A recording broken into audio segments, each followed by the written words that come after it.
hello, namaste. Welcome to H6 News. Hanuman Vihari cricket అభిమానులకు పరిచయం అవసరం లేని పేరు.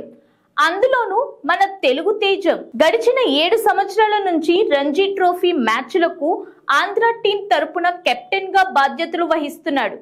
అంతేకాకుండా దేశవాళీ క్రికెట్ లో కూడా తనదైన శైలిలో రాణిస్తూ వస్తున్నాడు.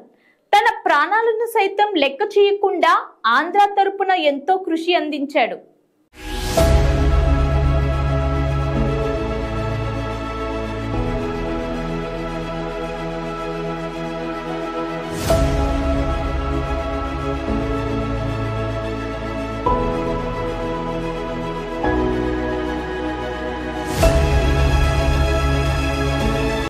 అయితే అసలు విషయానికి వస్తే ఈ సీజన్ లో జరుగుతున్న రంజీలకు ఆంధ్ర తరపున హనుమాన్ విహారీ కెప్టెన్ గా బాధ్యతలు వహిస్తున్నాడు.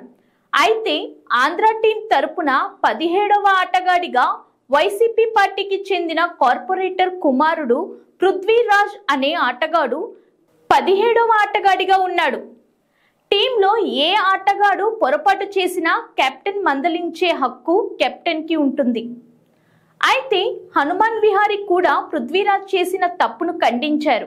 ఆ విషయం తెలుసుకున్న పృథ్వీరాజ్ తండ్రి అయినటువంటి కార్పొరేటర్ తన అధికార పలుకుబడిని ఉపయోగించి ఆంధ్ర క్రికెట్ అసోసియేషన్ బోర్డుకి ఫిర్యాదు చేయగా హనుమాన్ విహారీని పదవి నుంచి తొలగించారు. తొలగించిన తరువాత హనుమాన్ విహారీ ట్విట్టర్లో ఇలా ట్వీట్ చేశారు: నేను చెయ్యని తప్పుకు కూడా నన్ను తొలగించడం కరెక్ట్ కాదు.